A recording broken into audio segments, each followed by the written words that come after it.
are listening to Voice of the Fans Sportscast, brought to you by none other than the voices of the fans.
For Thursday, the 9th of January, I'm Randy Courret, when we're back with another edition of Voice of the Fans Canada.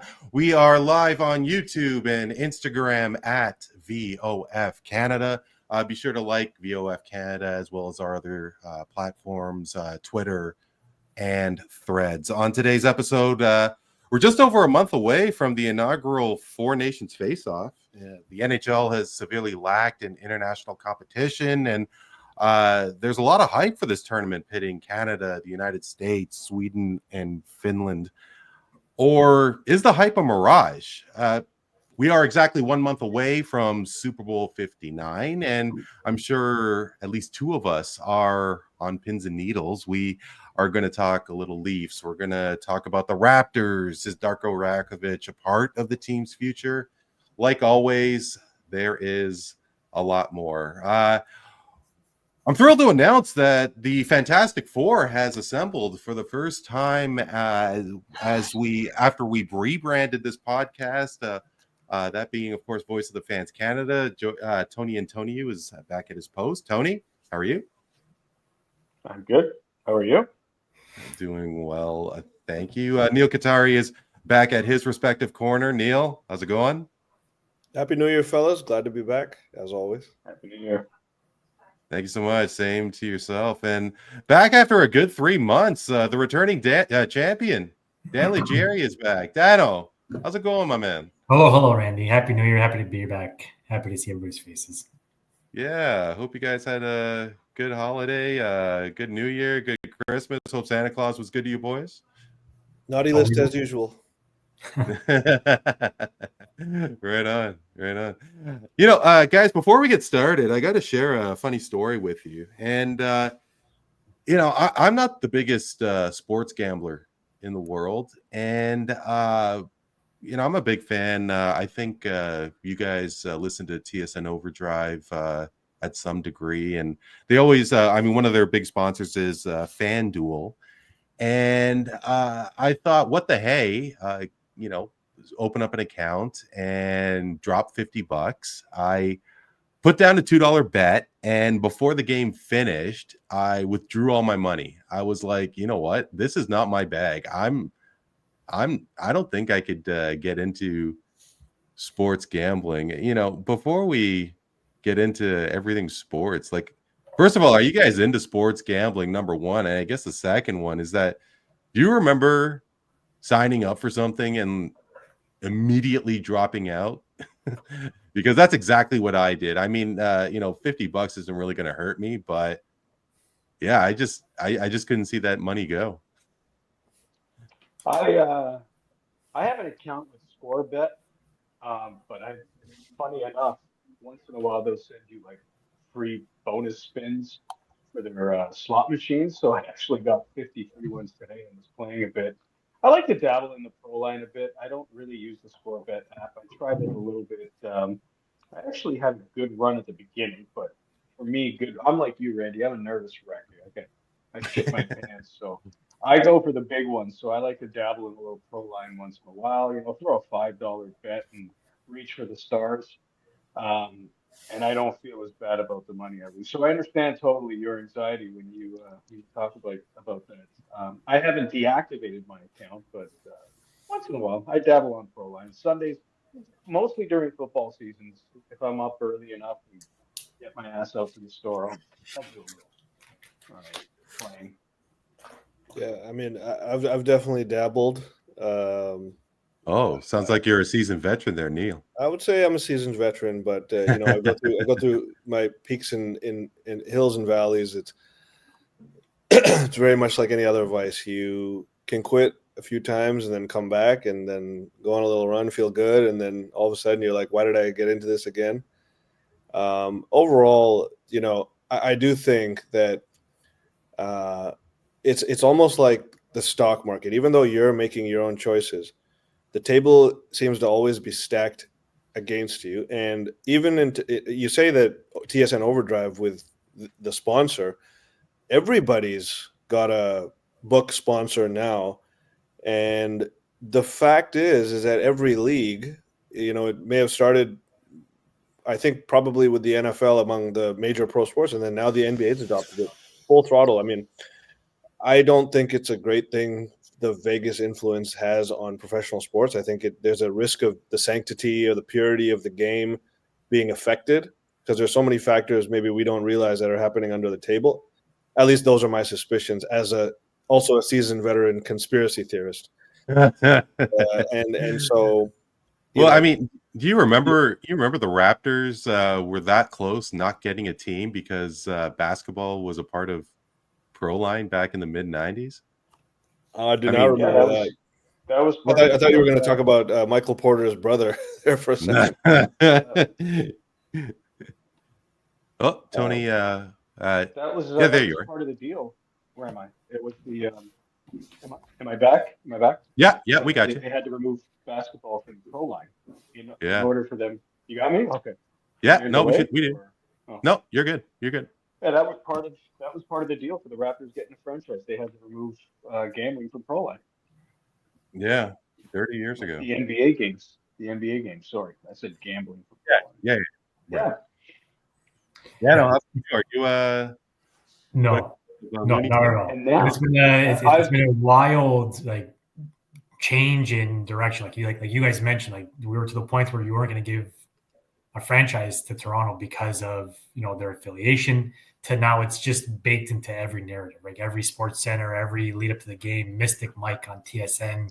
Everything is the spread. Anytime goal scorers, especially with hockey. But personally, I don't like it. I think it's. I don't know. I think it's going to almost. Well, I don't want to say ruin. I don't want to sound like an old man, but it's going to change the game definitely for the next generation. They're going to view the sports in a much different way than we did growing up. Mm-hmm. And not a big fan of it at all. Don't partake, and would happily love to see it go away. Yeah, you can't watch a single event without a commercial. Feeding it to you. It's almost like, imagine watching a program and you couldn't escape from like a cigarette commercial or a alcohol commercial. It's very much the same thing. And I will say this is that they are certainly banking off of it. I'm with you, Neel, a little bit on the conspiracy part too. That there have been a few calls in NFL this year that is lending people to question certain calls by referees based on what the amount of parlay teasers and the way the spread moves in certain games, and what the spread was. And there was that one game, I forgot who it involved, but the time literally stopped it was running for about 9 seconds. Nobody noticed that it ran for 9 seconds, but the time just kept running. And apparently that affected what that team was able to do in terms of their final drive to try and get, a score. And the way the spread finished in that game had a lot of people asking questions. And this is what gambling does. I think it lends itself to those kinds of conspiracy theories. And I know players make a lot of money, and officials do too. But I mean, you could be got by somebody who's not very nice and could influence you to make decisions on the field, right? Absolutely. I mean, I just want to bring up, you guys remember Tim Donaghy, who, sure, of course, who he basically ruined Steve Nash's best shot at winning a championship with how he manipulated and effed up the game. And he called out in that, I watched a documentary. I don't know if you guys have seen it. I believe it was Netflix or 30 for 30, but he called out some other referees like Scott Foster, one of the big dog referees now, who he claimed that he is into those type of, reproachable tactics and things. And just talking about the NBA for a second, I mean, you look at it, the NFL's not quite the same. I think the refereeing is much more objective, let's say. But in the NBA, a team of referees can decide sort of how they wish to ref a game, whether that's they're allowing a lot of contact, they're calling ticky-tack fouls all game. There's a lot of different ways that can be manipulated that can't really be called out because that's just the way they decide to ref the game. But when there's the subjectivity on the back end of how you're going to look at a game, call a game, maybe the league has input into how they want a game to be called for whatever reason they may have. A lot of that sticky subject matter comes into play. And to be honest, we're naive to think multi-billion-dollar national businesses don't have aces up their sleeve when they need them. Well, sorry, Dana, go ahead. Like a sport like baseball, who prides themselves on trying to stay as authentic as you can and allowing human error because it's all part of the charm of the game. They don't want to implement balls and strike technology, but to Neel's point, like they'll just allow, whether or not it's happening overtly or not, but like you open up the door for people to sway the outcome based on economic results or winnings anyway. So the whole thing just seems it's obvious that it's all just about the money. It's not about improving the game in any way. I don't know. Like I said before, I don't. Well, actually, Neel, before you go on, because I was listening to Josh Lewenberg on TSN, and he's of the opinion that the Raptors don't get the short end of the stick on referee calls. And, the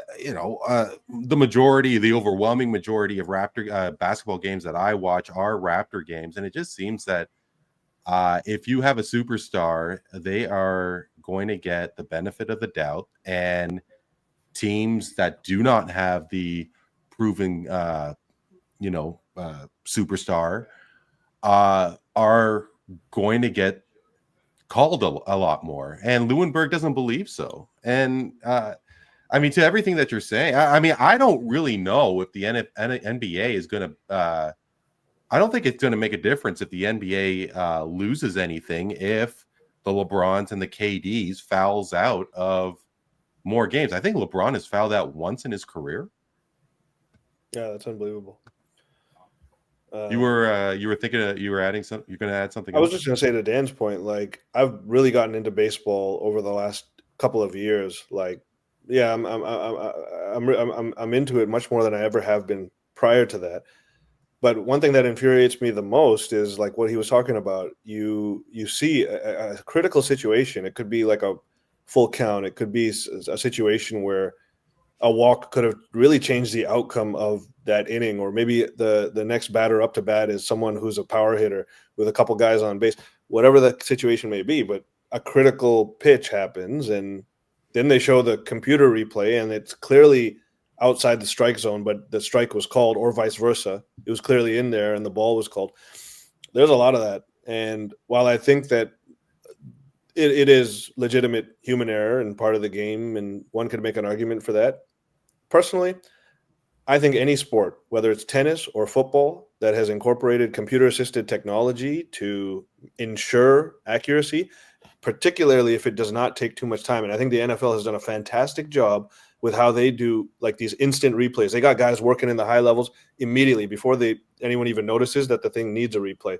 It's very quick that they respond to these things, clarify them, and often you see referee calls are changed because of the booth review or whatever.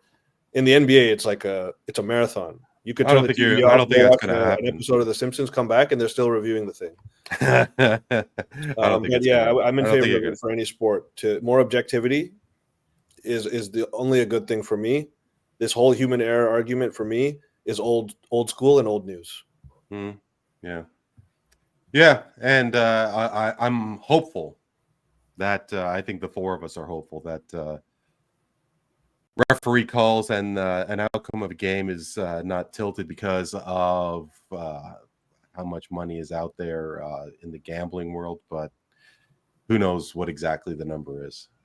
But I mean, hey, you can only assume that a lot of Leaf fans might be putting a couple of bets down that Toronto is going to have a decent run in the upcoming playoffs. What, it was 19 years when Toronto finally made it out of the first round.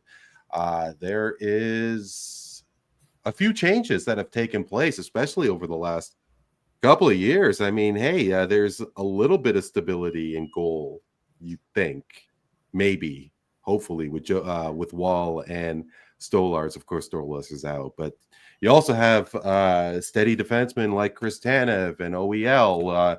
Marner is firing on all cylinders, and all of this, and Auston Matthews, Dano, has missed a third of the games this season. I mean, could it actually happen? Are the Leafs for real?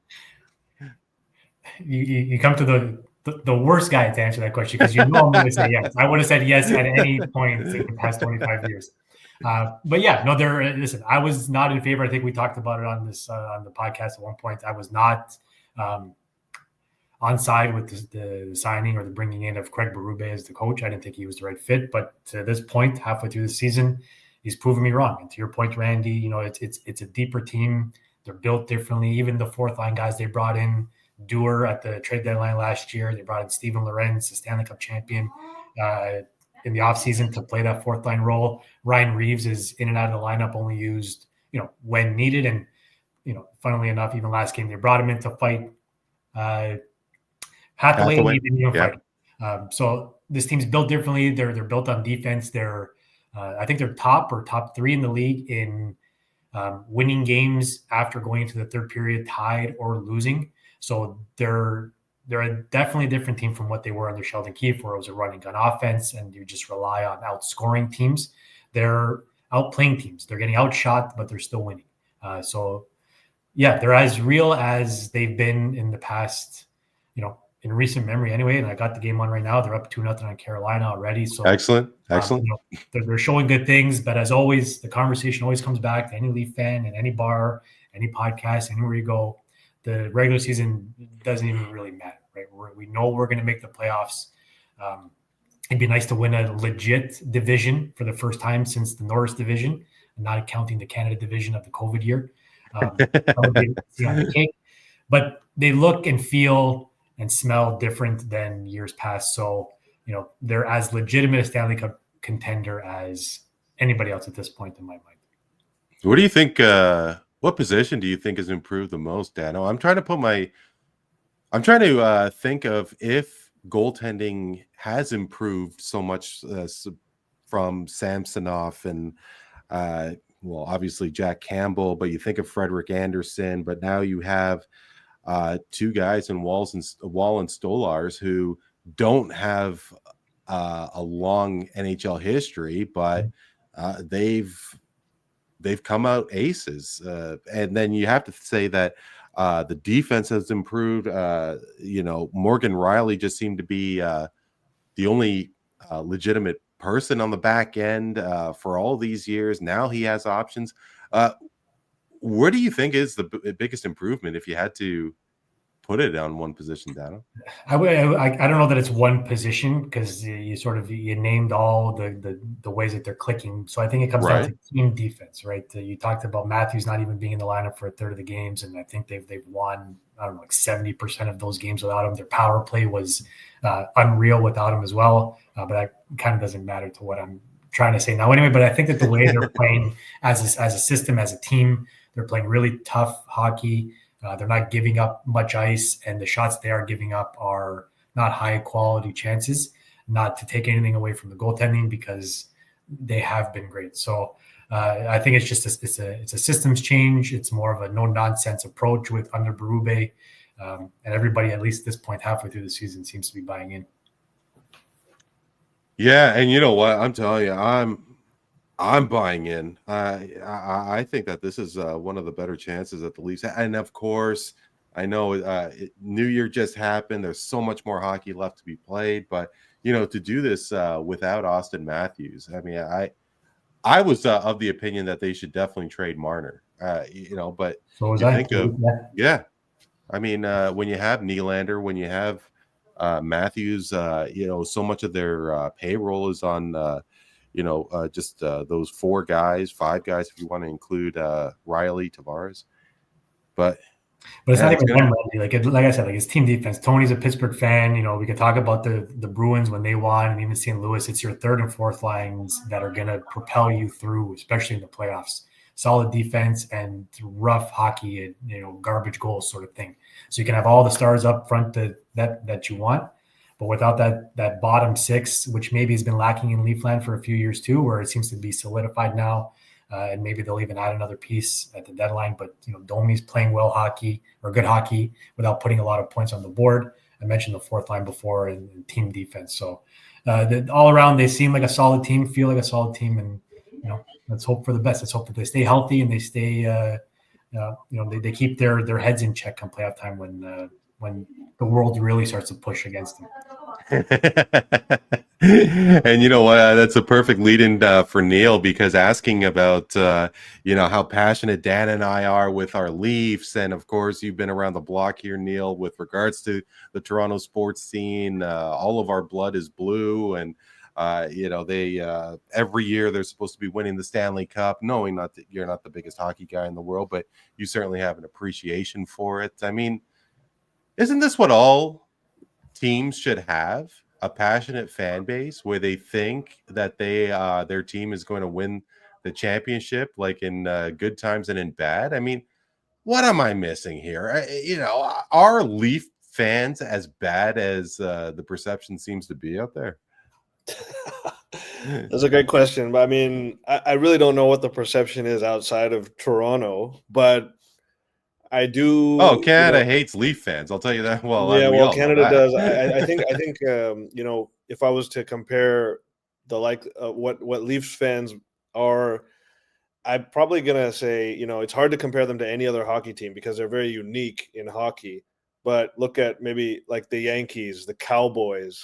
Everyone who thinks that Cowboy fans are the most kind of despicable or annoying or kind of whack fans there are out there. Sorry, Cowboy fans or Eagle fans? Like those. I think Cowboys are the more despised fan base by anyone who's not a Cowboy fan. Okay, but fair enough. But I think the Leafs fans though, I think it's good, man. Diehard fan bases are always going to, I'm missing the word here, but they're always going to convince themselves that they got a chance. But it's hard to even compare one round in 20 years, like one playoff win in 20 years. I mean, that's brutal.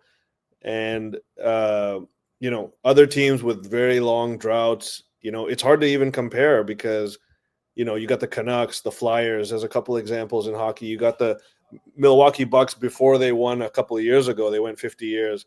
You'd have to compare them to other iconic franchises. None of those are iconic, but teams like that have recently ended title droughts, like the Cubs and the Red Sox, for example. Yeah, I was going to say the Cubs. I mean, we are the Cubs now of hockey, essentially. Oh. And, I say that because you may have sitting next to each other at a Leafs game an 80-year-old man who was a young boy the last time that the Leafs won a championship and has been waiting his whole life, almost on his deathbed, for them to see them get another one. And I hope he sees that. But then next to him, you also got the 17-year-old kid who only knows what the last 20 years is like, but they still sort of have a bond because they know what some type of drought is like. And particularly in the Leafs case, I don't know that there's been any other team that's gone through such a extended 50-plus year drought, but has persistently teased the fan base with high level, high talent, high expectation teams the way the Leafs have, and just fallen short over and over. That's the bad part. I mean, you're need I remind you that you and Tony are Bills fans. Just saying. Okay. I mean, like in terms of all joking aside, in terms of heartbreak and everything like I don't want to rub salt in the wounds and everything but I mean, yeah. Yeah, no. No, See, I Buffalo. think heartbreak is worse for the Bills because we went to 4 championship games and lost. But the Leafs can't get out of the first round, so it's heartbreak might be there, but it's all heartbreak that was possibly going to be there at a high level, but they never got there. They No, never made right. it enough. You know. Sure. So, but it's No. two different types of heartbreak, I think. But the Leafs are in hockey much more iconic than, let's say, the Bills are in football. The Bills are one of many teams. The Leafs are one of one, and then there's the rest. As far as when you talk about the structure of the franchise, the culture of the franchise, the fan base itself, which Leafs fans are everywhere, basically. But I guess these two guys could definitely speak on this more than I can, but that's kind of my perception. And I got a lot of friends that I'm basing my comments off because I see them, I see their range of emotions from the start of the year to the end of the year, every year. And their hype going into like a big game 7 against Boston or Florida or whatever it is. And then the after effects of that big loss that they take. And it's almost like a predictable phenomenon, even though we all hope that they're going to pull it through this year or the next. Mm. Tony, I'm going to put you on the spot because I'm going to ask you something that I wasn't going to prepare you for, but I think it'll be easy for you to answer. Of course, the perception is that Scotiabank Arena, Air Canada Centre is a library. Leaf fans who attend the games are not interested. It's all corporate dollars, and they're whining and dining, trying to impress whoever they're with. I went to it was a couple months ago. I went to a Lightning game, a Winnipeg Jets game in Tampa, and it was such a great atmosphere. I mean, the fans were into it. I mean, I kept on saying, I think I mentioned to you guys that if it was a Leaf Lightning game in Tampa, I'm certain there was going to be ruckus because the fans are really, really into it. And I gotta say, Tony, I think that the problem is not so much the fans that go, it's the presentation, the music that they play specifically. I mean, it's the good old hockey game, and you got this the same songs that we hear for 50, 60, maybe even longer years. I mean, do you think that it's just a simple changing of the playlist? Maybe get some house music, maybe get something that could actually charge people born in like a Gen X generation and so on? Well, they've definitely changed the playlist. I'll tell you that. They still play the good old hockey game, but even Yes. it's funny sometimes during warm up of a Leaf game, you'd think you're at a Raptor game, and sometimes during warm up at a Raptor game, you'd think you're at a Leaf game with the type of music that's getting played. I mean, sometimes there's some hardcore hip hop being played during a pregame warm up of a Leaf game. They try Hmm. hard. They try really hard. I mean, they try different things, but it's just I don't know. Maybe it's just a Canadian hockey fan. Maybe it's just like maybe it is the corporate people who are sitting at the front. Um, I don't know. I can't explain it. I'm always Hmm. at work and I say it all the time. I said, "Holy shit, dude, like it's dead in here. It's an absolute dead zone." Now, is it the game? Is it the fact that the game is going on continuously at times without stops? So you're actually watching a game. It's maybe it's not a game that is conducive to fan interaction, like say basketball is, with these 600 timeouts and 500 stoppages that you get, and you get to have all these different dance packs come in and shake their asses in between breaks for a few minutes and get people going. Maybe that's it. I have no idea. I've always tried to figure out why. Now, come playoff time, I've worked a lot of playoff games down there, and the atmosphere is incredible. Maple Leaf Square is awesome. Fans seem to genuinely be more into it. Um, but they've definitely changed the playlist. They've worked Okay. hard. I know that like I speak to the guy who's in charge of the in-game entertainment from time to time. He's a nice guy, and Hmm. we're always chatting. And it's I'm telling you, it's a tough task. It is a really tough task. They try really hard, but I just think it's the hockey fan. I just think on a Wednesday night during the regular season, it's just another game. They're coming to watch, whatever, have a couple of beers. I think the anticipation at this point is just get to the playoffs and see what happens, right? I mean, I think all these fans are just sitting in Scotiabank, just getting through the regular season as calmly as possible. Like I know when I'm at a hockey game, I'm watching. I'm very Sure, rarely sure. talking. You're watching the play go. I think it's just a different game. And it lends itself to be a little more quiet. But I mean, you're in Tampa and you're saying it was a good atmosphere.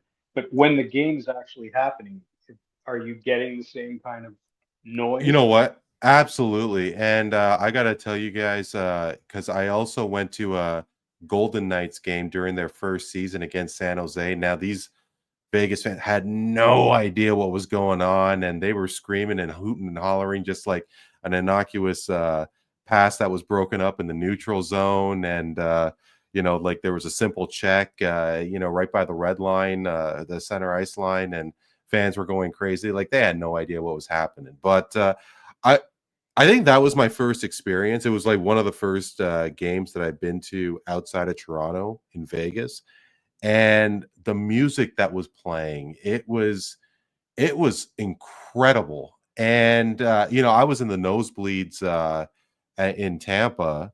I was actually there with my parents, and my mom, she's always got something to say, and she gets really into sports games when she's watching on TV or at the event.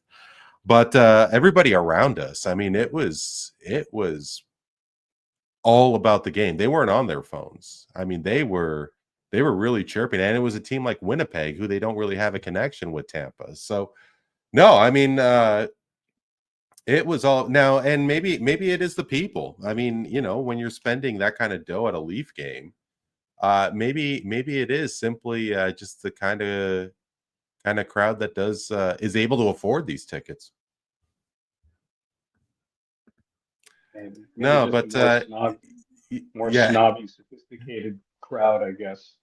yeah, I mean, it's yeah. been a never-ending discussion about what it's like down there. So I'm pretty sure it'll be pretty hectic if they ever get to the Stanley Cup final, at the very least. Oh man, yeah. No, I absolutely. That's definitely going to be a raucous scene. And I mean, Tony, before we move on off the Leafs, Dan and I, we were going pretty into the changes that have been made, the improvements that appear to have been made. I mean, do the Leafs? How much more do the Leafs need to do? Like if the playoffs started tomorrow, if Um, Auston Matthews was healthy, is this a the, team that could be? Oh, sorry, Tony. Is this a team that could be a real threat to win the cup or go I don't far? see why not. You know what? I'm on board with exactly everything Dan was saying. They seem to be a different team that react better to playing in tight games, and they are dealing with the fact that they're not the high-scoring juggernaut that we're used to seeing. They need a healthy Austin Matthews. You're asking me what they need in the playoffs? I'm not going to sit here and tell you they need to get to the trade deadline and just drop bombs all over the place. I really don't think they need that. Maybe some depth help on the defense or the bottom six, maybe. Another guy who got injured last year during the playoffs was a Bobby McMahon, and he's Mm, such a key player for that team right now because he plays big, he plays fast, he plays hard, and he can put the puck in the net. And that's, he's come out of nowhere, made the team. He was an undrafted guy. And so he was hurt during the playoffs last year, and not enough was talked about that either. Um, Mitch Marner is an MVP caliber player. Can he take what he's doing now into the playoffs? That's been the question every year now for the last 5, 6 years. If he can find his game in the playoffs, you're a different hockey team right off the bat. I mean, we talked about Mitch Marner. I know you said trade him. I know Dan said trade him. And I remember saying, throw caution to the wind. You're going to turn around and trade a player like that. He's tough to replace.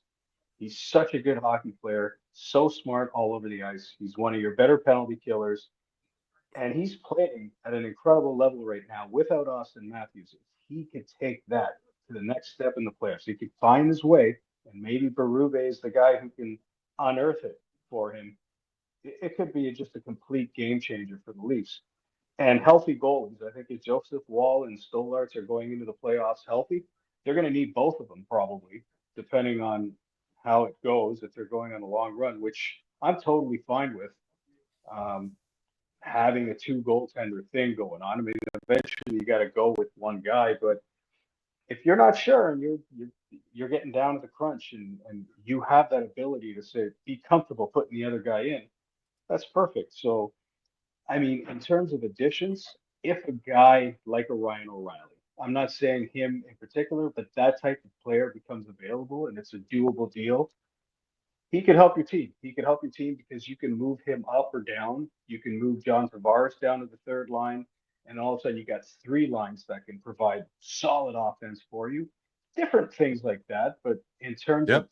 making a gigantic trade, I don't I don't see it happening. I don't see the need to, providing nobody suffers a serious injury. Yeah. And I mean, yeah, you were talking about Ryan O'Reilly. You think about rental players, Nazem Kadri when he went to Colorado and they won the cup there. And could just that rental piece be what the Leafs need? And you're talking about injuries, and what perfect timing to talk about the Four Nations Faceoff. Of course, international competition from the pro level has really taken a back seat over the years. They've really never had a consistent format, especially since the four of us have been alive. Well, definitely before that, there was really nothing going on, period. But they are going back to the Winter Olympics, and Neel, the NHL has organized an international tournament involving Canada, the United States, Sweden, and Finland. As you're consuming all your sports information, I mean, is this even on your radar? Are you taking note of the Four Nations face-off, and are you intrigued to watch when it does start next month? Yeah, well, I mean, I've always been into Olympic hockey for sure on the international scale, on the international stage, and I came across an article that is McDavid and a bunch of the superstars from Canada are playing in this tournament. Is that correct? Yeah. Yeah, and so it seems like, and I also saw an interview with Brad Marchand, who he was breaking it down that some of these games are in Montreal, some of them in Boston, so he was super Right. excited. He made some statements like, when you got the full squad, all the teams are elite, he said, and so everyone's going to be bringing their best. I just think that hockey, more than other sports out there, other than maybe soccer, brings the best out of people when they're playing for their country. And really, they're passionate about representing the right way, and Canada loves it too. We love our Canadian hockey. It's always something we can lean on when our Canadian teams aren't doing so hot in the pros. And I think it's going to be a great tournament. I'll certainly, particularly if it ends up being Canada-US, tune in for that one. Yeah. You're talking about the passion. I don't know about you guys, but like when Zach Parise scored the tying goal in Vancouver, of course, U.S. lost and Canada won the golden goal, Sidney Crosby. But Yeah, how excited Parise was when he scored. I mean, it was the last minute of play. I don't know if you guys remembered his reaction, but there definitely is. Auston Matthews, Connor McDavid, they have never represented their countries. Nathan McKinnon, I don't think have either. Has he? No. Yeah. And Maybe a world championship, but yeah. yeah, and I mean, it is amazing that every year a bunch of these stars. Tony, off the top of your head, has Sidney Crosby gone to the World Championships? I think he has once or twice, right? He's part of he's part of that club that have won World Junior, gold medal, World Cup. Mm, I think him and Scott Niedermayer might be the only two that are part of that okay. elite group that have won all those Yeah. different But championships. obviously, Tony, there's a big concern with this tournament in the middle of the season. of course, all of us remember the John Tavares injury during Sochi. He broke his leg with the Islanders and, was out for the rest of the year. There is every possibility that it could happen to a star for the upcoming tournament here. But Tony, one thing that I haven't really caught is, or here, amongst the shows on TSN Sportsnet, are the players that are not going to be attending this tournament, like the Czechs, the Russians, and when you have your Ovechkins and your Pasternoks and your Bobrovskis and so on, to have like this big break as everybody else is killing each other, it definitely seems like it's going to give them an advantage, like the players that are not playing, for the stretch drive. I mean, have you ever thought about that yourself personally? And am I far off here?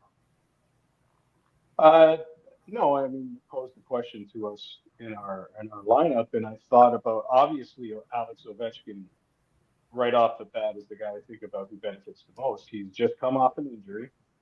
He's chasing some kind of record that is a little meaningful. Last I checked, he's going after Wayne Gretzky's all-time goal scoring mark, and his Washington Capitals are unbelievably just shocking everybody. They're on top of the Eastern Conference right now, and they look like a legitimate threat for a Stanley Cup championship. So it benefits him 100%. I mean, first of all, I'll say this tournament I'm not very interested in because, I mean, it doesn't involve a Russia, so I can't take it seriously. And like you mentioned off the top, this constant shuffling and changing of different types of international tournaments that get thrown in our faces by the National Hockey League. It's almost as annoying as the amount of outdoor games they give us on a yearly basis too. Honorable mentions are guys like Anze Kopitar, again, an older player who's playing well still, helping a good Los Angeles King team, so he's going to benefit from the break. For myself, Evgeny Malkin taking a little bit of a break because, again, older player.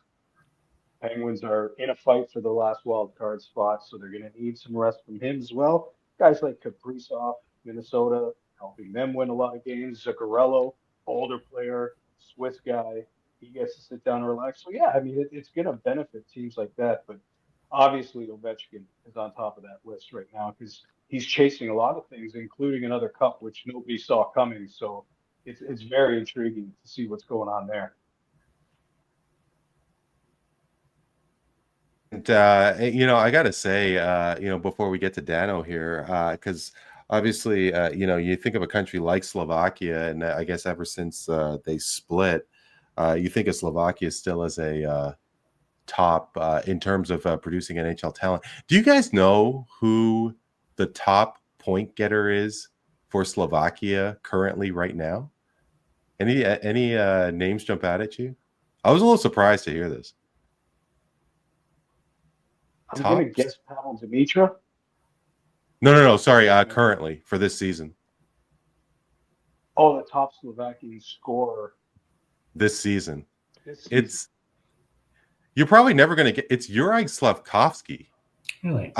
Yeah, 25 points, and apparently there's no goaltenders that are Slovakian playing in the NHL. I mean, I was looking it up. I couldn't find any Slovakian goalkeepers. I mean, looks like they all went to Czech.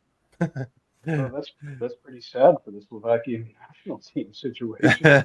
Well, yeah, I guess Slovakia, like they had Slavkovsky go first, and then wasn't it Nemec that went second or third? Like, I thought they were going to be. Yeah, it was. I thought they were going to be cooking and getting the. Now I got to Google who the all-time Slovakian point. You know what, Tony? You give me a second here. I'm going to. I think you might be right where it's. Oh, I got it right here, Tony. Miroslav Shatan. Is Shatan? I don't. Is he Slovakian? I don't even know if he's Slovakian. I think he might be Czech. I don't see Shatan here. No. But former Penguin Tony Marian Hossa, he's second. All right. But you might, Peter Stastny, number 1. Oh, Peter Bondra. see, tricky one. I thought he was. At the time when he was playing for Czechoslovakia. He was a Czechoslovak. That's right. That's right. Yeah. So tricky one. But yeah, that makes sense. Makes sense. Yeah. Dano, of course, you and we're going to plan where we're going to be when the Leafs, organize the parade route. Hopefully we could meet up at Nathan Phillips Square. But obviously the big question is if Auston Matthews should be playing in this tournament. I mean, there's no chance that he goes.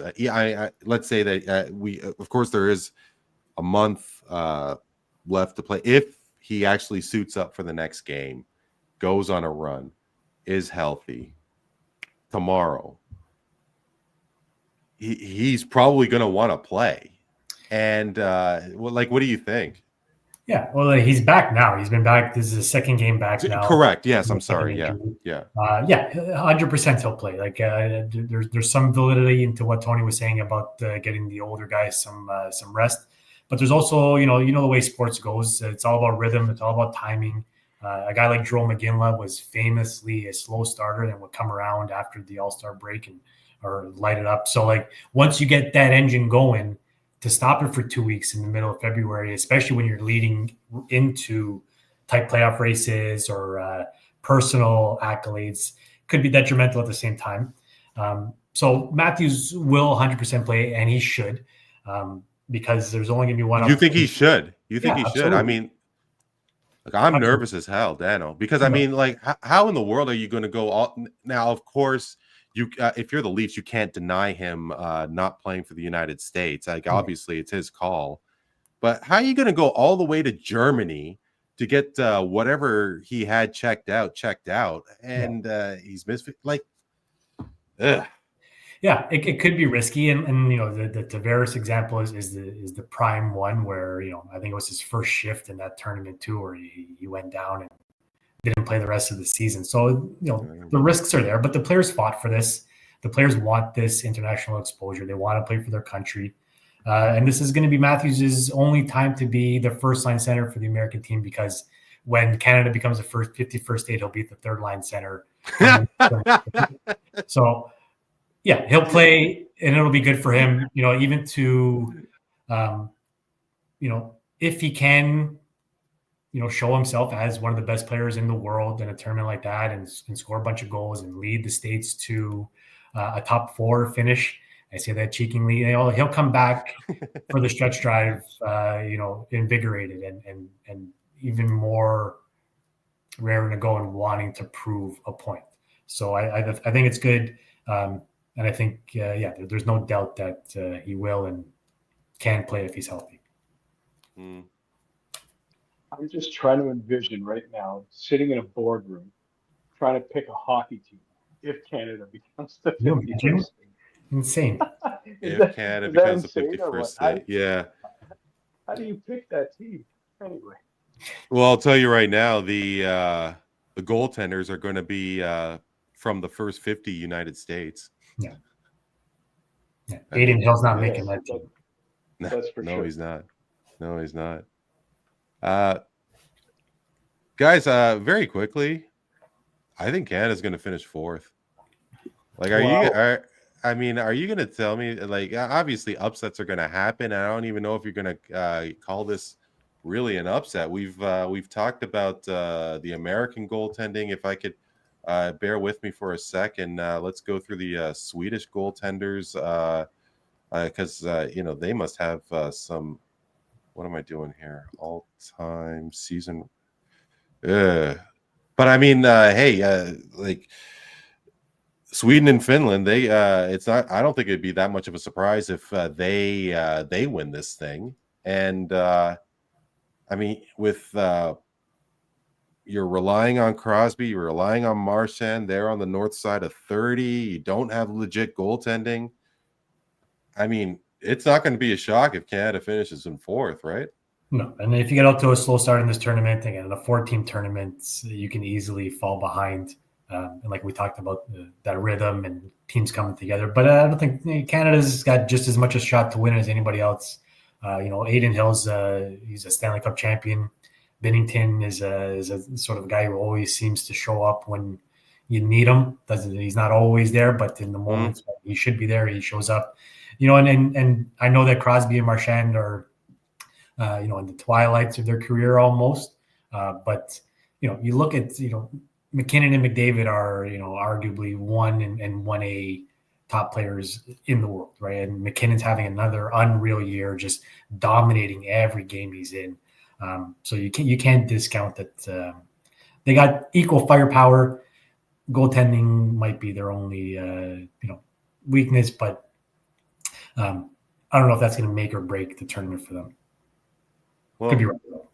Yeah, I mean, because Finland's goaltending. You got UC Saros, Luukkonen, and it's a bit of a dog's breakfast for third. Kevin Lankinen, Sweden.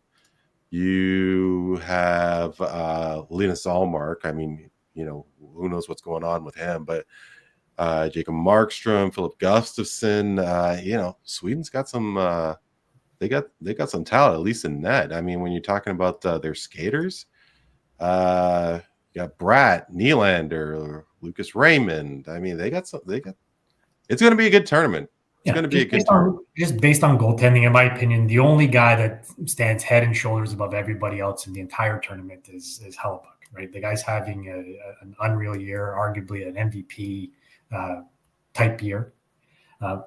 Everybody else is in that, legitimate NHL goaltenders. Some have won, some have others. Even a guy like UC Saros is, he's not having a great year by his standards in Nashville. So we'll see. Throw these guys into it and see what comes out. See who gets hot at the right time. Yeah. Tony did mention his lack of interest when it came to Russia not participating in this tournament. We're going to get his comment towards the end of the show. But we are gearing up. Tony and Neel especially are gearing up for the NFL playoffs. Neel is rubbing his hands as we speak. Dano, I can't remember. Do you have a football team right now? No, but I'm a Bills fan just by geographical proximity. And you know what? Like the Colts? Did you not like the Colts? I was a Peyton Manning fan. Yeah, it's good. That's a good callback that I'm sure that all the listeners remember us talking about 15, 20 years ago. But yeah, I was a Manning fan. I liked the way he played in college. I followed him to the Colts, so they were my team for a little bit. Yeah, you have a jersey? I've got a few Peyton Manning jerseys. Yeah, a few. Okay. Yeah. Do you have a Denver Peyton jersey? No, both Colts, just the white and blue. Okay. Yeah. Well, no, yeah. That's my favorite quarterback of all time. I will say that. And Peyton Manning, really? Oh yeah. I've had the most fond memories watching him in my life. The most amount of fond memories. God, I love his game. So, and you know what? He never was a great athlete. It was all up here. Yeah. He was the offensive coordinator. Yeah, absolutely. He'd be a great offensive coordinator. He was the quarterback and the offensive coordinator. He was. Yeah. He's probably the smartest quarterback the game has ever seen. Look, I don't pretend to be a football guy at all. Yeah, you like Peyton Manning as well, Tony. Oh, I was a huge fan, and I'm a huge fan of him post career too. I think he's brilliant off the field. Oh, he's hilarious. Him and Eli, a character, and Eli as well. Yeah, he's a full package, man. He was something special. I really wonder, and look, I've said this 100 times already that I'm not the biggest football guy. I'm decked out in my retro Buccaneers gear, but beyond Baker and Mike Evans, I couldn't tell you. I legit don't even know who their Bucs are playing in the playoffs. So, I am not a football guy at all. But the thing with Peyton Manning is because of the majority of his career was indoors, I really wonder, let's say that he did play out in the elements there. Is he going to have that kind of career? You guys answer because I legit don't know. It's tough to say. He did play in Denver, which can get cold, and he set records over there as an older man. But that was based on his age, right? To be honest, look, I don't think Peyton Manning if Tom Brady could play in a cold, wintry weather and become the GOAT, I'm sure Peyton Manning could have done similar production in a same sort. Like, I mean, you put Peyton Manning instead of Brady on all of that Patriots team, and I'm pretty sure they're having close to the same amount of success. Maybe not the same, but close to. I would say. Say there's a better chance of that than not. Dano, I'm pretty sure that you're going to agree with Neel on that one, right? Since you're a big Manning guy. Yeah, they both said it. He was just, he was just so much fun to watch. Right? He was such a smart player, and even for a guy who's like, football's not my sport. I'm a hockey guy through and through, but he stands out, and he stood out as a guy who you can really root behind. He was he made everybody around him better, and there's no denying that his skill. So yeah, I would tend to agree. Like if he had a little bit more of if you had Belichick, if you had a different system, who knows? But he also made some Hall of Famers out of the guys he was playing with as well. Absolutely, and not only that, his personality. I think when you talk about superstars, sometimes you're drawn to the ones who are more relatable. Like Peyton Manning was not a pretty boy like Tom Brady. He wasn't out there doing GQ photo shoots. He was an aw shucks Southern redneck type who was very self-depreciating, very much, seemed like an everyman and looked like an everyman. And, like he could be throwing a football and becoming a Hall of Famer or strapping up and going to work at Stelco every day. He was that type of guy. So people root behind that. And like Dan said, make it that much more. Yeah, personally, I'm a Brady guy myself if I had to choose one. But Neel, one comment that I do like from Manning was how he called out Mike Vanderjagt during the Pro Bowl because Vanderjagt was really quick to compliment himself. He missed a couple of big field goals or extra points, whatever, and Manning said how the idiot kicker got liquored up. I thought that was priceless. Hey, Vanderjagt straight out of Ontario. Yeah, his when I was living in Milton, his house was between the golf course, like where I used to go to, and he actually had handles door handles shaped in a V for the front door of his house. You could see it as you're driving past it. Like he spent some serious coin on that house, and he moved away from it good 15 years ago. I mean, yeah, but I definitely remember that from Vandy, as they used to call him. But back to today, fellas. Tony, hey, me and Dan were going nuts about how the Leafs are, doing so well, and I mean Buffalo. I mean they're definitely capturing a lot of attention, and I mean Dano is really hoping for great things from the Bills. Truthfully, so am I. I would, if I had to choose between Buffalo and Tampa, give me the Bills all day. But in the 20 plus years that Dano and I have known you, you're all about the Bills, and you have got to be really excited and nervous at the same time. I'm optimistic. I think they're capable. First of all, you have Josh Allen, and it all starts there. You have probably the best player in football right now. I mean, you can make the case for Lamar as well, obviously.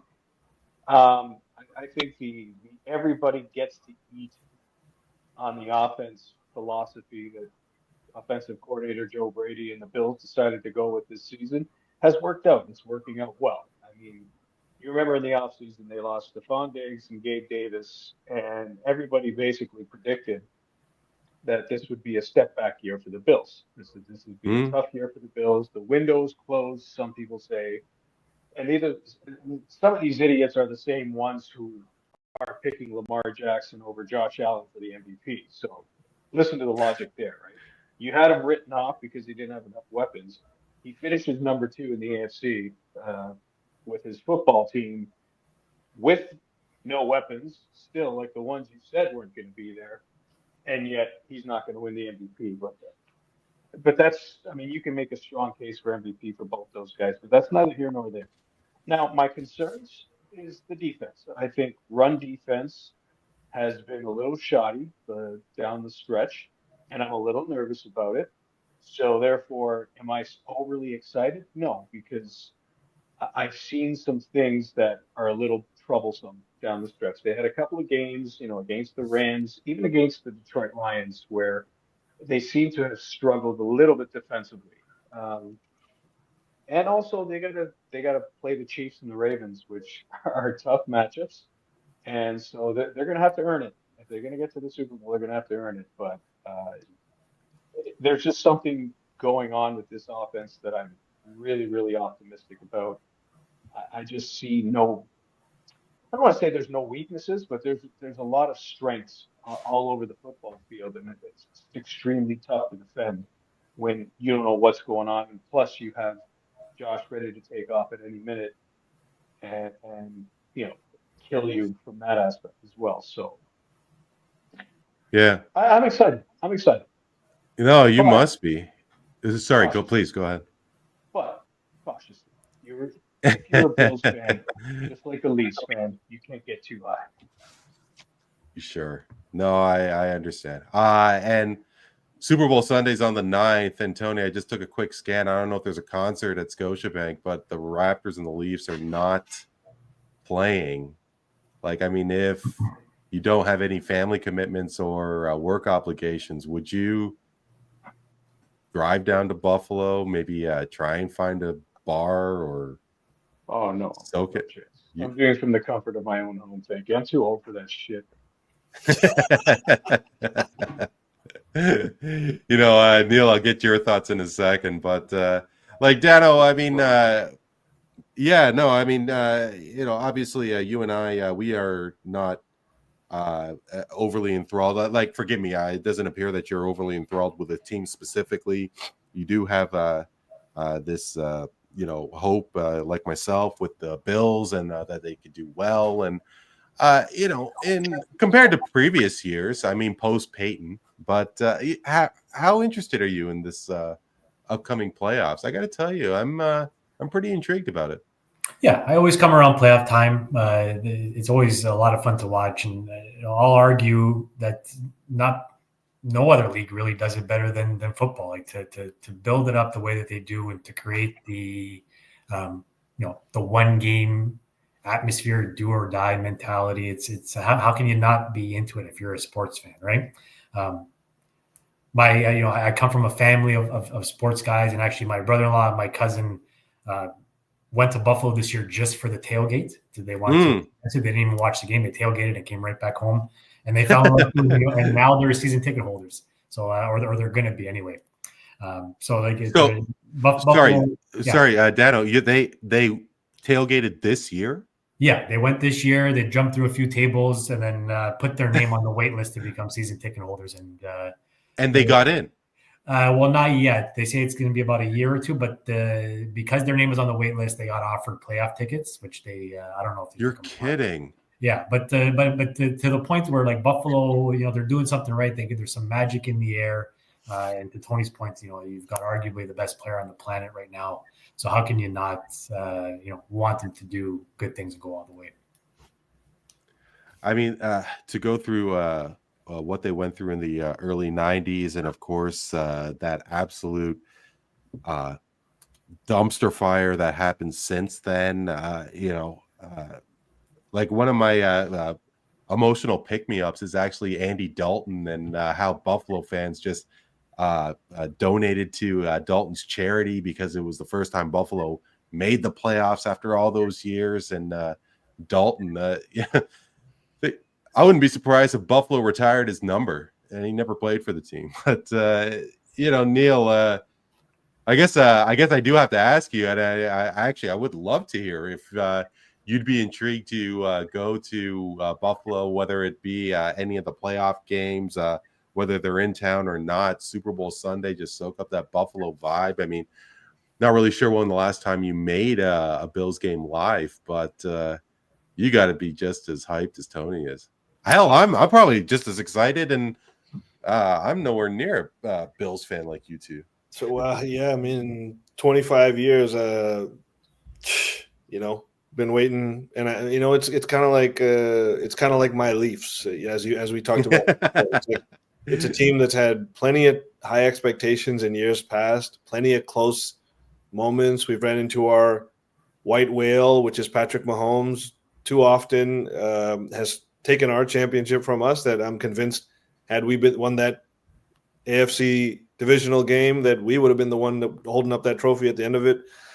You could go through all of that all the time, but like Tony said, there's something special about this year's squad. Where after Diggs left, we're a lot less diva. We've made up his production through the everyone eats philosophy, and you got guys like Khalil Shakir, third-year receiver, becoming one of the best slot receivers in the game. In fact, he leads the league in yards after the catch, the entire league. We're talking about a third-year unheralded guy that plays slot receiver for us. The pickup of Amari Cooper, although, he may not have the stats, I'll tell you what he is doing. He's stretching that defense for Josh Allen. He's drawing attention, and he may have a couple of big-time moments in the playoffs that you're going to see why this guy has always been a fantastic player. And just Josh Allen, man. I mean, the guy came into the league raw athleticism. He had to learn year by year. It's almost like, Giannis Antetokounmpo, who came in very raw, but ultimately became a lovable champion because he learned. He was always a dog. He was always a killer, but he had to learn the finesse of the game, some of the more skillful aspects of the game to go along with his incredible world-beating athleticism at the position. And, hey, there's another thing about, this. You talk about when the Raps went on their run and, Fred VanVleet was having a horrible playoffs. All of a sudden he had a son and he became one of our MVPs the rest of the run. And now you got this Josh Allen guy getting engaged, and all of a sudden he turned his game up to a whole other level after that. And so engaged Josh Allen is not a Josh Allen you want to F with, I don't think, this year. And Tate, look at the defense is healthy. We got Von Miller looking like the old Von Miller, sacking people, leading the defense, energy on defense. Yes, like Tony said, our defense has some problems. Run game and mid-range, like we give up of the most mid-zone slot receiver yards in the league, but we do very well against outside wide receivers. So a lot of this football stuff, it's like if you match up poorly with a team, anything can happen, even if they're the underdog. But I just think that the culture right now, the confidence right now, and it's on an all-time high, at least for the last several years during the Josh Allen era. And keep in mind, everyone's on Kansas City and Detroit, and to some degree, maybe the Ravens and the Eagles to a degree, other than us. But hey, the Ravens or the Chiefs and the Lions both only had 2 losses this year. 50% of those losses were to this team right here, the Buffalo Bills. And so, yeah, you know what? We deserve to be mentioned among the elite, and now it'll just come down, as it always does, to who pulls it out in the last 3 minutes of the game when it comes down to Mahomes and Allen. Because I really don't think Lamar Jackson is going to get past this team. Not in Buffalo, I can tell you that much. As much as I like the guy and as much as I respect his game and the Ravens as well, it's going to be Chiefs, Bills once again. But this time I think it's going to be us by 3 or 4 points going to the Super Bowl. You ever thought you'd see the – oh, sorry, please, Tony. Sorry, I'm just saying it's funny. You can try and analyze it to the T. You can try and analyze the shit out of it. But I think what it comes down to is try and have the ball last. Try and have the ball last as an offense. If you're the Buffalo Bills, just try really hard to have the ball. Or kick the living snot out of them. Have it so far out of reach that it doesn't matter, which is not going to happen. That was Bill Belichick's whole coaching philosophy. Have the ball last. Yeah. Defer. Yeah. That's it. No.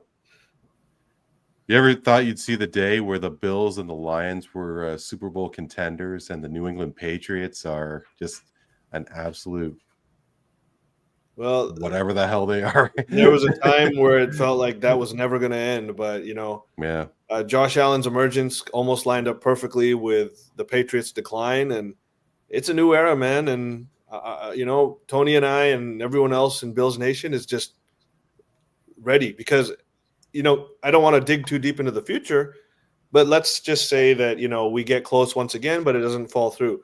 The Bills are actually one of the best positioned teams for the next 5 years to maintain this team and maintain this success level. Josh Allen is under contract for 4 more years after this year until 2029. And a lot of our skill players, a lot of our best players are either on manageable contracts or are not even hitting past their rookie contract yet. There's a lot to like. There's a lot to look forward to. And there's a lot of flexibility that this team has to shore up deficiencies in years future while maintaining the very, very good core that we already have. And McDermott and Joe Brady are a hell of a team as well, a hell of a combination. I love those guys. I don't care about all the playoff misses and this and that. McDermott's a damn good coach, and I've been enjoying how he leads this team. Well, take a look at Andy Reid. I mean, he missed a lot of playoffs, missed a lot in the playoffs, and he's done all right the last few years. Guys, on to straight facts, bro. Relax.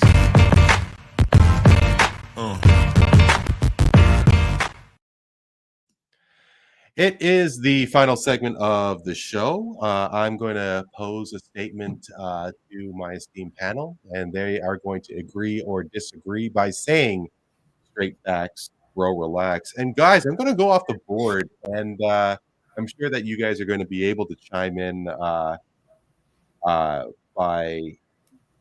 because I really believe that there is something about this NFL MVP and the amount of times that it's gone to a quarterback. Only 4 times has the NFL MVP gone to a non-quarterback. Off the top of my head, it's Sean Alexander, Adrian Peterson, and LaDainian Tomlinson.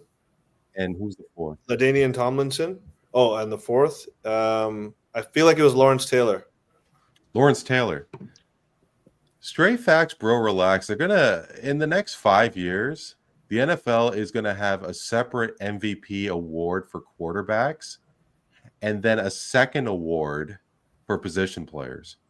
They kind of already do. So it's kind of straight facts. It's not official, but in a way, it's almost like straight facts already because the offensive player of the year generally goes to the non-quarterback.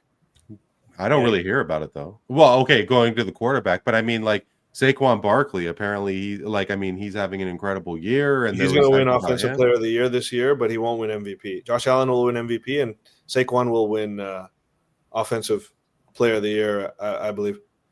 Yeah, no, I wondered because, I mean, all these years, it's always going to the same position. I think it'd be nice if they spread the wealth.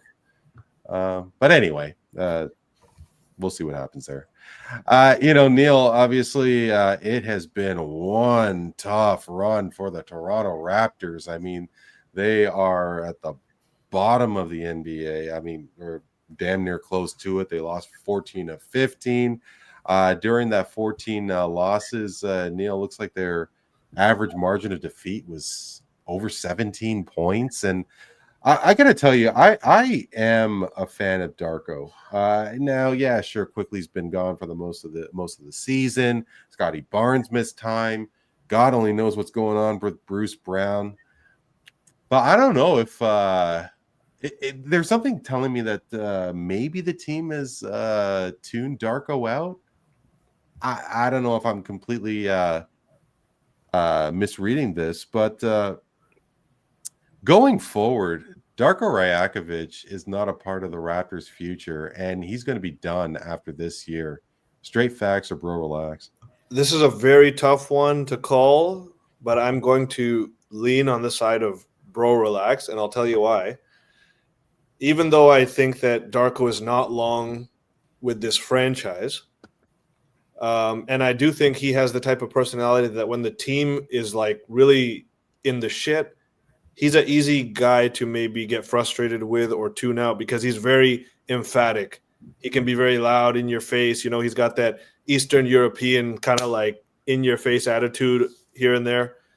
But he is also a very good, I would say, developmental coach. He comes in his role and has been his role in all of the assistant roles that he's had in the league, and he's about developing young players. And But is he the good cop and the head coach is the bad cop when he was in Memphis and Sacramento? It's hard to say. He might have been the bad cop for all I know. But what I've seen is that Grady Dick has made definitely a leap this year compared to last. Yep. RJ Barrett has played better. Now I don't know how much of that is Darko, but maybe it's just situation. But RJ has played better, and I think Scotty is rebounding well from. I guess he had a bad second season. Scotty's kind of.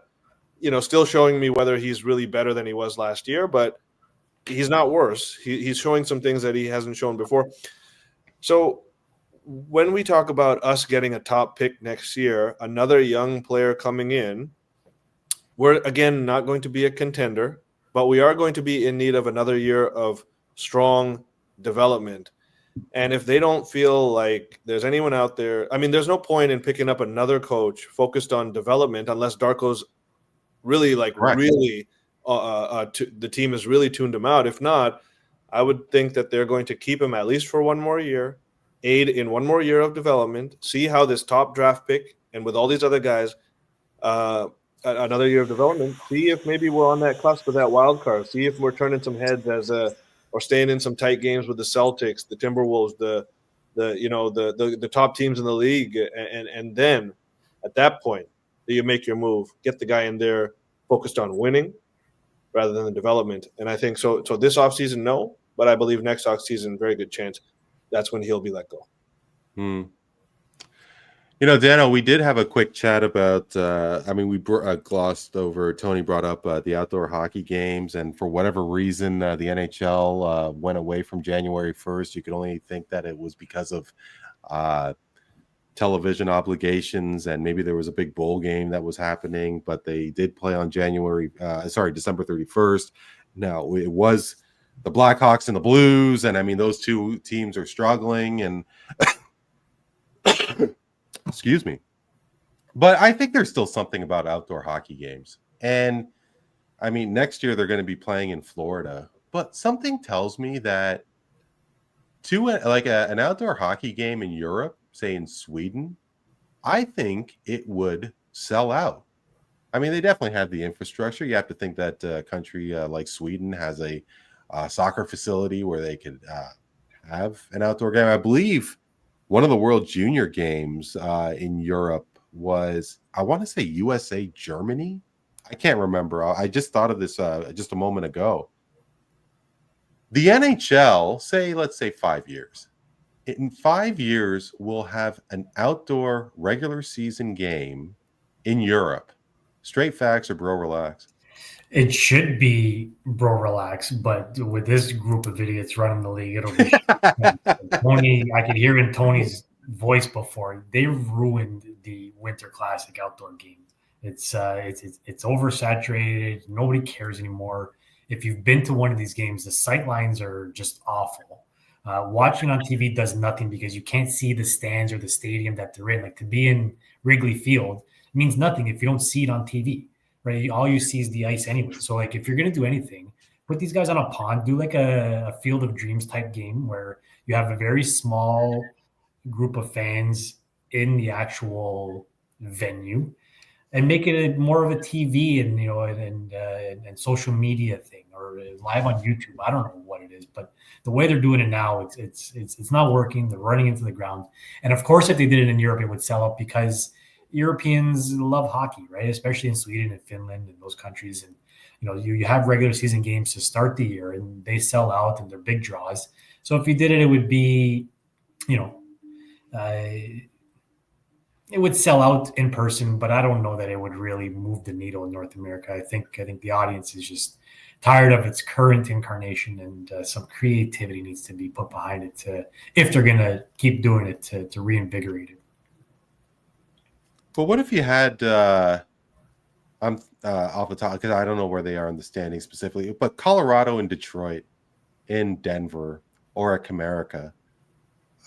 The Blackhawks are brutal. St. Louis is no better.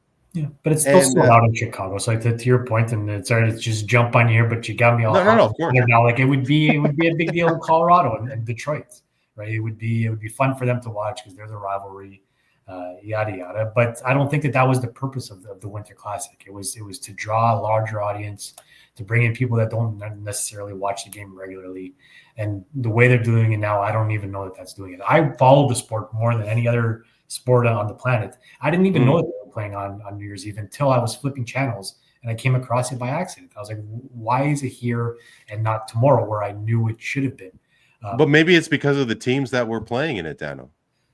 Yeah, it could be. I'm sure that has there's something to that for sure. But in large part, you could put the top two teams in the league, on the moon, and I don't know that that's going to draw or serve the purpose to what they intended it to do when they originally conceived it. So I don't know if you go to a lot of sporting events, but if money wasn't an object, you wouldn't go to BMO, check out a Leaf outdoor game? I went to the Centennial Classic and I had a blast. I had an absolute blast. No, I wouldn't go. You wouldn't go. I think I'm from the Tony school of watching sports, where my couch and my TV is where I belong, and I'm happy to do that. Fair enough. Last and certainly not least, Tony, we went a good deal talking about the Four Nations Faceoff, and of course, and you had mentioned the fact that you don't have as much interest because Russia is not taking part. Who knows what this tournament is going to be like going forward, of course. And as mentioned, the NHL is taking part in the Olympics for next year in Italy. Where is it, Dano? Cortina d'Ampezzo is. I don't know. You're more Italian than I am. It's in Torino. It's in Turin. Milan. Is it in Milan? In Milan. It's in Milan. Is it in Milan? Yeah. Okay. Yeah. Okay, fair enough. But 2006 and it was in Turin. Yeah, I thought it was Cortina d'Ampezzo is 2026. But anyway, are they going to have Four Nations Face-Off? You got to go like this when you're sitting. You got to go like this. Yeah. No, I've been away from Italian people for a while, but there is hype, especially amongst these parts with hockey fans with the Four Nations Face-Off. And whether it happens in 27, the NHL will include Russia and the rest of Europe, adding up to 6 teams for the next edition of this tournament. Straight facts or bro relax? Well, I mean, if a resolution in this Russia-Ukraine conflict comes up, then straight facts. If not, then bro relax, I guess. I think the Czech Republic should be a part of it as well. I don't want to see a if with the exception of the Olympics, which is what the players really want to be a part of, I'd go back to the World Cup format. I think the World Cup worked right before the season starts. Absolutely. But here's the problem. They're not consistent because, like Dan said, it's a bunch of idiots running the NHL. And they don't know their heads from their asses. And because of that, the World Cup of Hockey has happened in 1994, 2004, and 2016. That's not consistency. Keep it consistent. Find a fucking tournament and stick to it. Because you can't guarantee Olympic participation every year from the NHL. It's just not as long as Gary Bettman's running the National Hockey League. Depends on where it's going to be. Depends on how it benefits the National Hockey League, because it almost really doesn't. It's an IOC event. It's the IIHF who runs it, which is why they keep trying to find these different international tournaments to have outside of the Olympics. But at the end of the day, it's the players really, really want to play in the Olympics. So yeah, sure. If the resolution's done, then yeah, you're going to have a Russian team playing, which you should. But who knows? Who knows what's going to be next? Maybe it's going to be, multi-nation intercontinental cup going on. Maybe they'll unearth teams in South America that the National Hockey League will bring up and have a part of. I have no idea because there's no consistency. Keep it consistent. That's all I want. Well, I mean, if it was consistent, Tony, I'm of the opinion that NHL players wouldn't be as interested in the Olympics because, I mean, since the four of us have been alive, Canada Cup was 76, 81, 87, 91. I mean, it's not a 4-year stretch like Euro and World Cup and the Olympics. And I mean, especially since John Tavares went down, and I keep going to that as the my go-to point here. It's not so well. Yeah, Bettman, of course, being the commissioner for over 30 years, but I mean, they've had this issue way before Bettman, took control of the league. I really wonder what the holdup is. I mean, none of us know. I can't figure it out.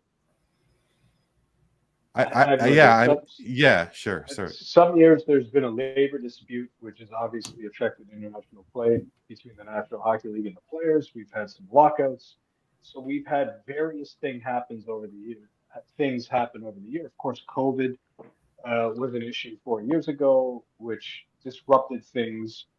I don't know. At the end of the day, what I hear is that players, what they want more than anything is Olympic participation. I think there's still something special about playing in the Olympics. I think you guys would agree that an Olympic gold medal is a huge deal. However, it does not benefit the business of the National Hockey League. So there is where, there is the rub, as they say. That's where we face the issues. So what I'm saying is I'm totally fine if the NHL says we will no longer be participating in the Olympics. We are going World Cup of Hockey every 4 years, lock, stock, and barrel, fucking stamp it. No steering off of this path. I'd be okay with that. But this constant shit, it's like the NBA, the way they changed their All-Star game to try and make it. You can't put lipstick on a pig, right? And think it's going to be good looking. It's just, just pick something, be consistent with something. But the end. Sorry, Dano, please. You got to take it away from the IAAHF has got to take it over, just like FIFA runs the international tournaments or the UEFA runs the European tournaments in soccer. And it's the same thing with soccer. Like, hey, Randy, you talk about the worry of losing players to injury, but there's countless soccer players who have gone down in international tournaments, missed entire seasons. I can think of a few Italians off the top of my head. Neymar got hurt playing for Brazil. And to Tony's point, these playing for your country on the international stage probably means more to them than winning a cup in North America to some level, because it's a global feat, right? You're best of best against the world, right? So I'm with Tony. Like, I don't know. I'd be interested to hear what you guys think about when they did the team. Was it the Team North America or the everybody under 25? Was that what? Not because they had too many good players of that age at that time, or is that something that you can bring back and keep going every couple of years? With the Uri running that team. Tony. Yeah, if you wanted to finish. No, I'm saying I can live with it. And I had the pleasure of working that tournament, and I keep speaking highly of what the experience was like. And I was very skeptical about it going into it, but it turned out to be a phenomenal tournament, which is what pisses me off more, is that just keep it consistent, right? But I could live with that format, and it seemed to have picked up steam as the tournament was going on. You just saw a greater passion for it from the players as it was going on. So I totally be fine with that. I had zero issue. Yeah, I had zero issue with North America and Europe. It just made so much more sense because, in 2016, you needed a guy like Kopitar in that tournament, but Slovenia wasn't going to do anything. Denmark wasn't evolving. I mean, it was on the rise, of course, but I think Nick Ehlers was part of the European team, but now you have, say, the Freddie Andersons and the Ehlers, Switzerland, Nico Hischier, and so on. Even Germany, there's 2 or 3 all world German players that the Germany team probably won't make a dent in an international tournament. But you want Draisaitl and you want Stützle. You want to see those players playing this. Sure. You're point about Kopitar. Yeah, and I mean Slavkovsky as well for Slovakia. I mean, you should have him in that tournament also. And it's a shame because I mean, it was Lemieux's goal in Hamilton was one of my first sporting memories that I really truly remembered. And I was like, what, 7, 8, the NHL has really done. They really fell asleep at the switch, not having a consistent thing. I couldn't agree more with what you guys are saying. Fellas, it's been an absolute blast as always. Really thankful for the three of you to join us, to join me for tonight. Let's do it. Best wishes to you and your families for 2025. Let's make it a great one. Same to you, Randy. Thank you. Go Bills. Yes, Go Bills, sir. baby. Good to see all you gentlemen. Happy New Year once again, and looking forward to the next time we put up these mics. Yeah, maybe we could get something going before Super Bowl. For Tony and Antoniou, Neel Katarey, and Dan Leggieri, I am Randy Katarey. This is Voice of the Fans Canada. Hope you're doing well and keeping safe. We will talk to you next time.